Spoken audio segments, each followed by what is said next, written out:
But the gazebo paid off. I'm in pure profit territory. And I'm only painting these in the style of... You mean copies of? Fine. I'm only painting them so I can support myself while doing my own stuff. And based on your recent workload, you'll get to your own stuff right about the time you start clipping coupons for denture paste. Jane, your exploration of the class assignment looks remarkably similar to Van Gogh. You might want to keep those safety scissors away from her ears. Okay, I admit this is somewhat extracurricular. You don't need to explain it to me, Jane. I just hope you never lose your own unique style. She didn't even say anything about my horsey. Damn it to hell! What sociopathic paralegal keeps stealing my sign here post-its? There's a Sandy Griffin on line 1. Sandy, is Gwen all right? Actually, none of us are all right, given how we were cruelly maligned by that so-called artist. Sandy, I already explained to Quinn that a lawsuit is out of the question. Yes, so she told me. But Quinn is a simple, uncomplicated girl and perhaps didn't consider other legal avenues we could explore to address our problem. I'm really terribly busy. You see, given that this person is hardly an artist, and therefore falsely represented himself, I thought we might take steps to have him disbarred. Sandy, disbarring only applies to lawyers. Exactly. And you're a lawyer, so you can do it. Voila. Trent, you're up early. Those workers promised to have something done by 2 o'clock, so I thought I'd better get up and check it out. Hey, why don't you bring your easel down and you can, portray the birth of a new gazebo? Trent, if I had a spare moment, I sure as hell wouldn't spend it painting. Whoa, copying burnout. That's why Spiral doesn't play covers, 'cause of what it would do to our creativity.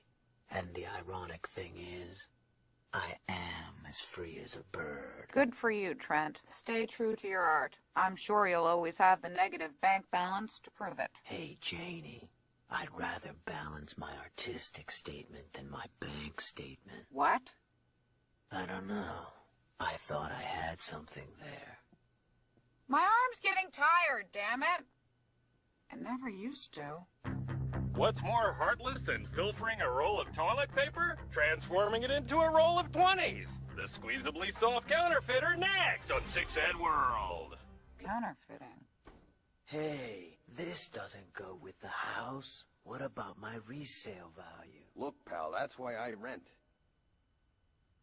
Here's a funny thought. Wouldn't it be hilarious if Gary were some huge art counterfeiting kingpin? Yeah, you'd be laughing all the way to the big house. Now listen, what if my copies are good enough to fool people? It would be a cinch for him to make millions off my hard work. To finance his secret robot army, no doubt. I'm serious. We're gonna head over there right now and enact a sting operation. Fine. You wear the mustache, I'll hide in the ceiling vent.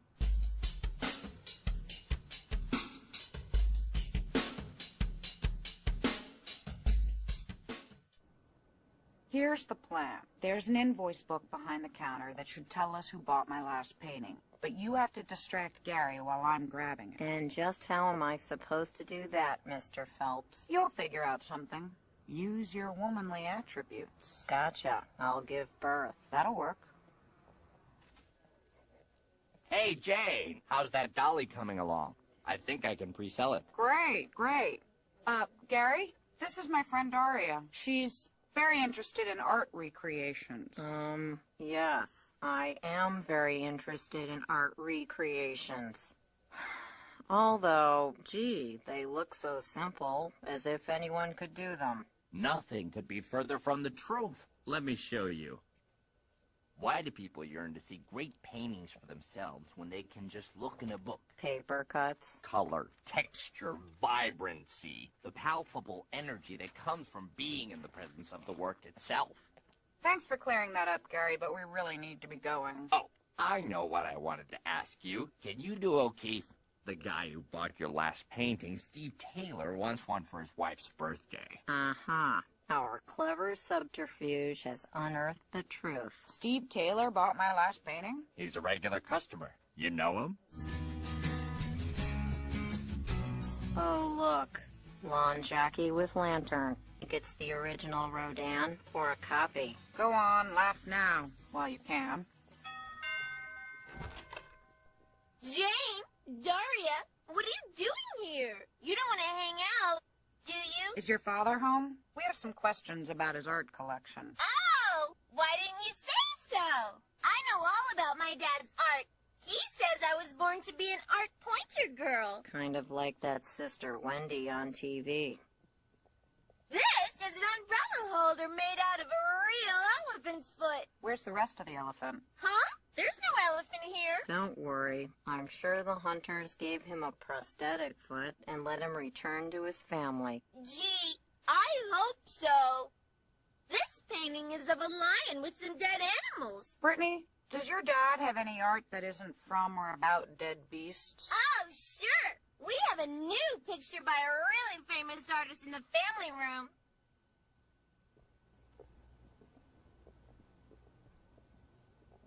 Dad says that's an original, someone? Brittany, why didn't you tell me you were having friends over? Oh, they aren't friends. Just Daria and Jane. You girls look familiar. Maybe you've seen us on the museum circuit. We're big art aficionados. Yeah, me too. I like this one above the fireplace. Is it an original Van Gogh? An original?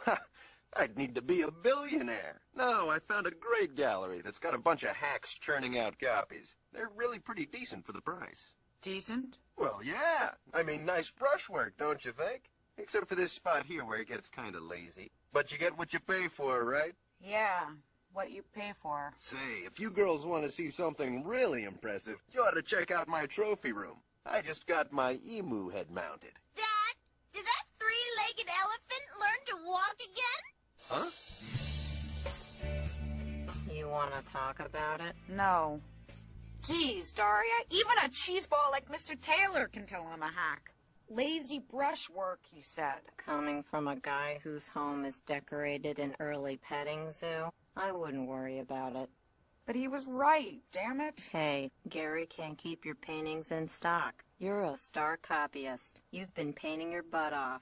They can't all be your best work. None of them are my best work. Hell, none of them are my work. Lately, I haven't even wanted to do original stuff. Damn it, Daria, I never got creative block before. Your creativity has been channeled into other areas, like inventing paranoid delusions centered around non-existent art counterfeiting rings. Yeah, my ego couldn't take just being a hack. I had to be a super hack. Or maybe I just wanted Gary to be a con man so I could quit without remorse. Sure, 'cause it's not like you'll have any remorse if you stay.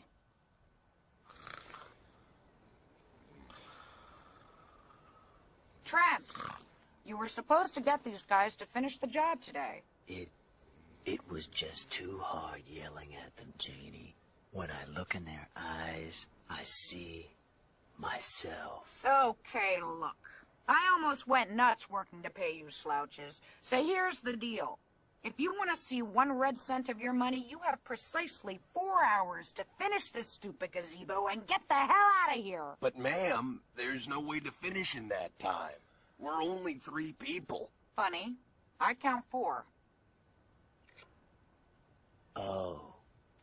Ew. Hi, Tiffany. Quinn isn't home yet. Actually, I came to see you. No.